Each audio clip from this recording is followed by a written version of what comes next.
There is more to the story about my bully dog and my crocuses. Another way to tell that story I told earlier. It goes like this. See, in the summer of 2019, I took an almost 4-month sabbatical. During that time, I spent hours and hours every day in my garden where I cleaned and pruned and weeded and watered. I paid attention mostly, which is the core act of gardening, I found. I mean, maybe it is the core act of anything. I understand from this time the gift of becoming intensely focused on one thing. Early on, I mean, there was plenty of work that came from this focus of the weeding and the sorting and the watering and moving rocks. But by mid-season, often days, there was nothing to really do except the watching and the noticing. Such a ridiculously small part of the universe in the scheme of things to give so much attention to. And yet in the attention, the magnitude of this seemingly small thing often felt to me overwhelming. There were not enough hours in the day for all that needed my attention. I would like to say that the process itself was the reward. I mean, the time and the focus and the discipline of this practice, the relationship that I felt between this tiny patch of the earth and my body and my life. And it was. And also, the change that came, that is the results, the flourishing and the flowering, the abundance that came in response to my attention was even better. I confess I was very pleased with myself and my work. As the season ended, though, so did my sabbatical. My spiritual director and my friends and colleagues all talked with me, counseled me, encouraged me about the shift that I need to make to smaller encounters with the garden now that my focus would turn back to church and our shared ministry together. For a few weeks in the transition, it seemed possible. It was then that I planted those crocuses, along with daffodils and irises. But, well, I've always had a hard time with small bites of attention.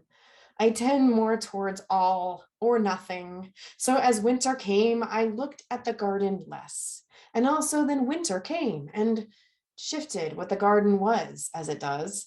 My waning attention meant I didn't know the garden as well, couldn't say for sure all that was happening. This is where the chaos began.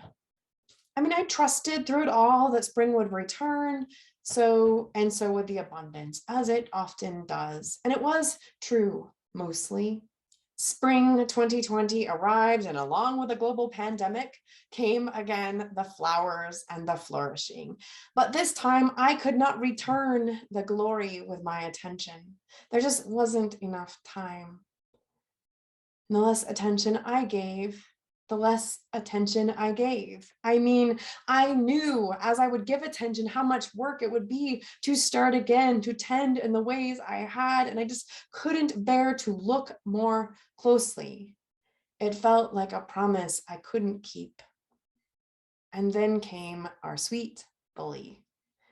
We adopted Archer, our American Bulldog Basset Hound, we think Mastiff mix, in April 2020. And over the summer, he grew and grew and grew and grew. And it turns out Archer loved the garden too, but for different reasons than I had. It was a wonderful playground. He jumped and leaped and dug and chewed, and it looked so fun. Our other dog, Charlie, joined him. They loved the chaos so much they made more of it, and then more, and then more, and then more. And then somehow over this time, the seasons turned, and until here we are in the spring of 2022.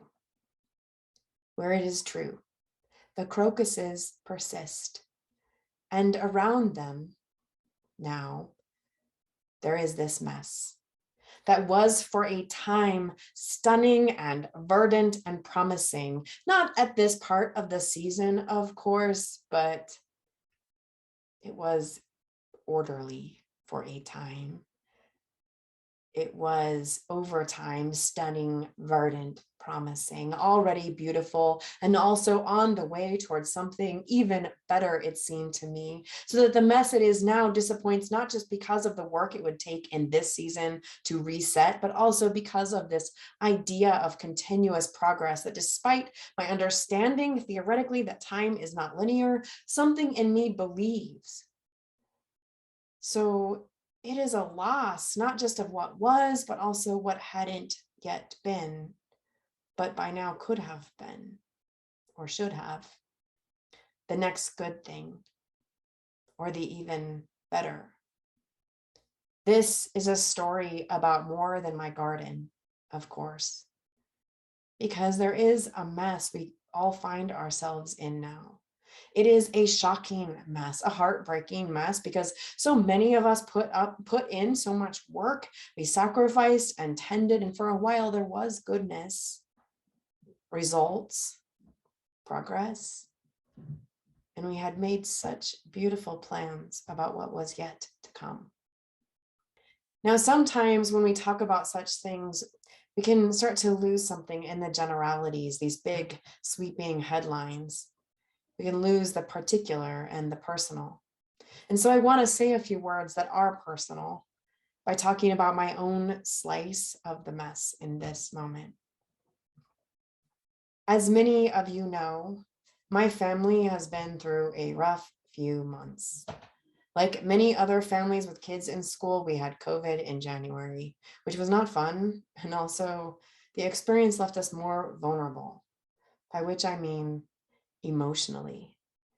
We were grateful for our vaccines and our boosters and the seeming randomness of this virus that in our case meant that the physical experience of COVID was not too bad.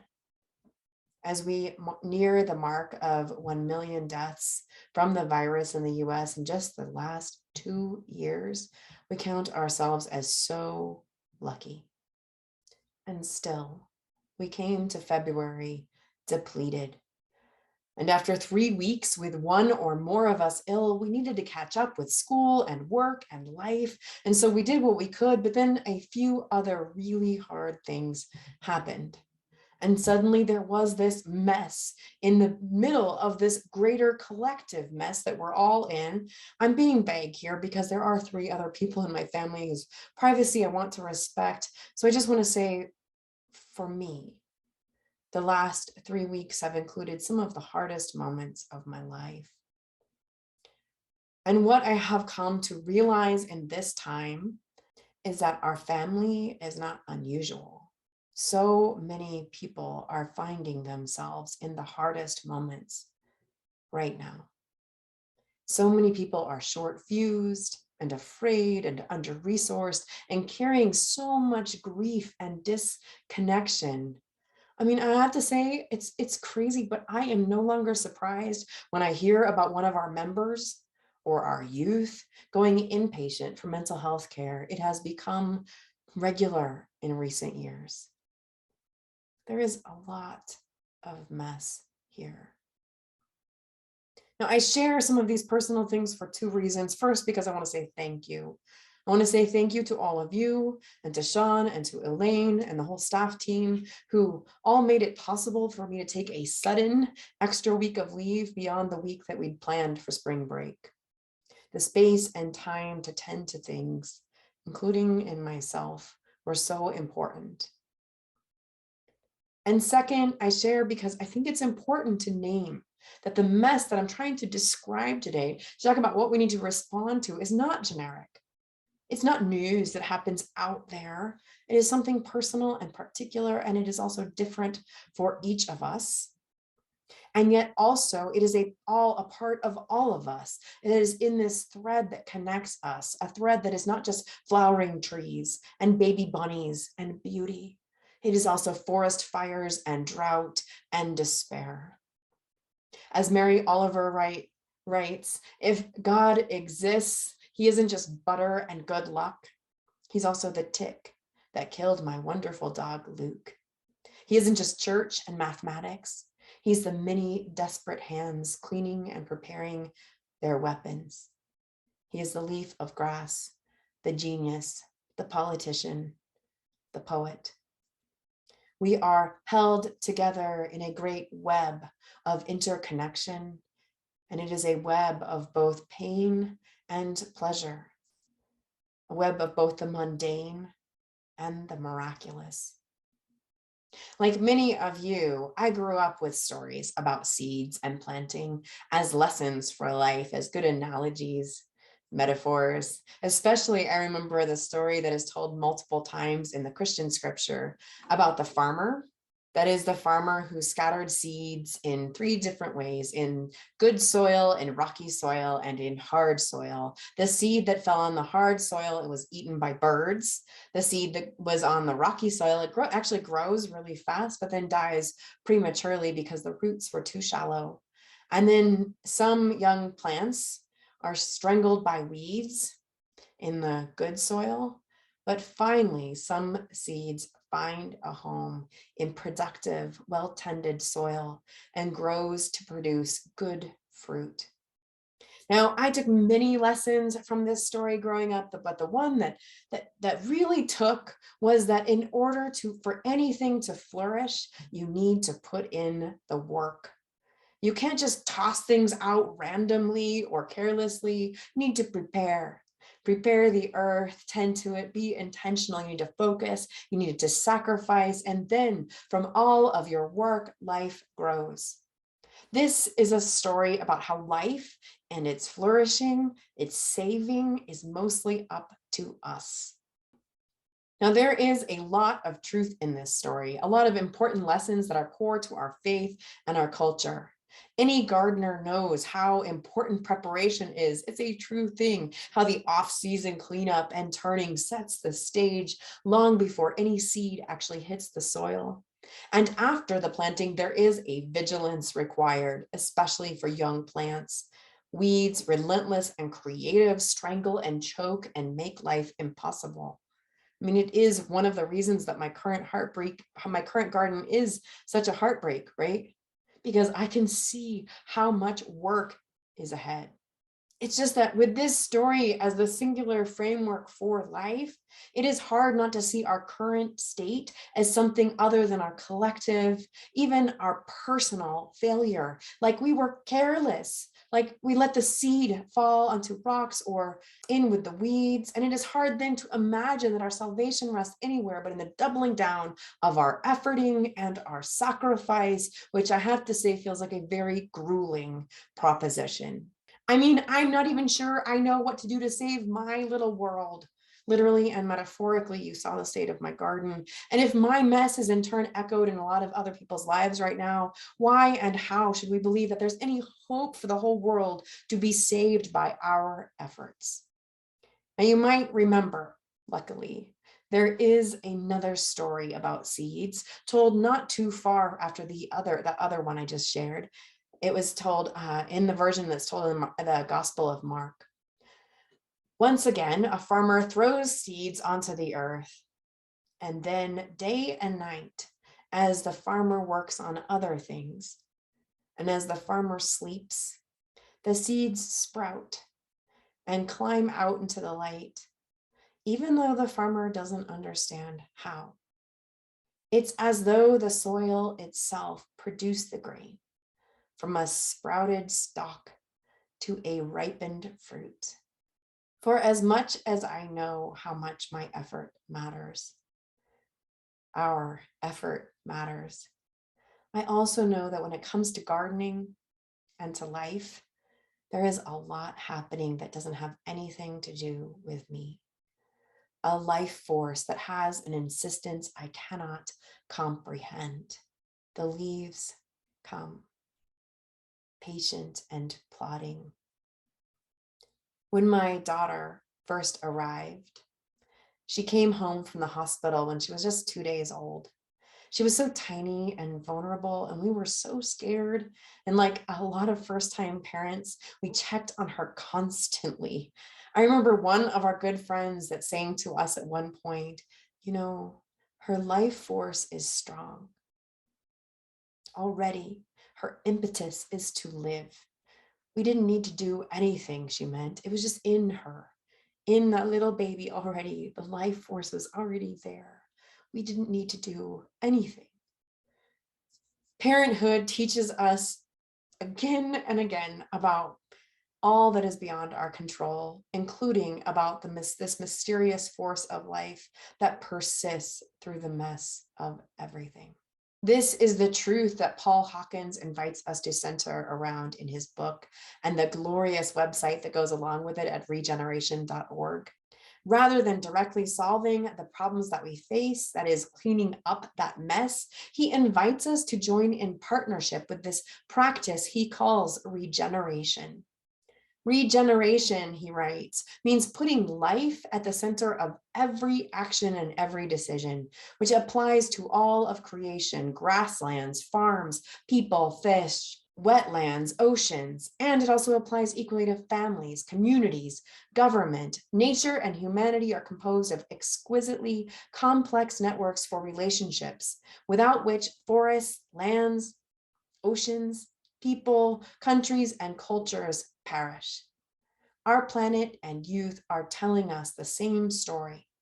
Vital connections have been severed between human beings and nature, within nature itself, and between people, religions, governments, and commerce. It is this disconnection that is the source of the crisis. In this moment, in our age, this mess, I know and I feel our temptation to respond with overwhelm and even more disconnection. Hawkins and his work invite us instead to reconnect. Reconnect with ourselves and with our neighbors and with the earth.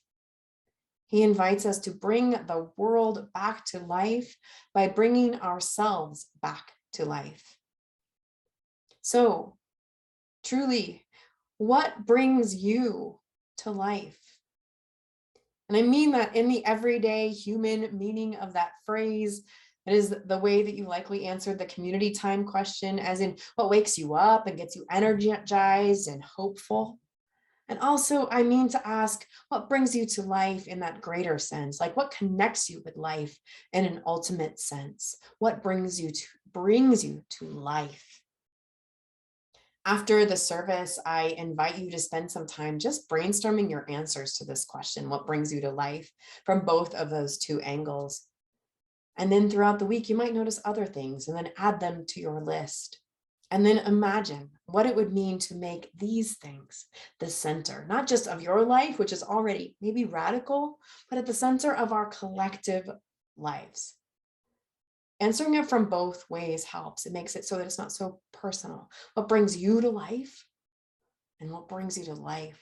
Rather than efforting our way towards salvation, we make our way in these practices by centering these things to life. We keep turning towards life, keep turning us all towards life.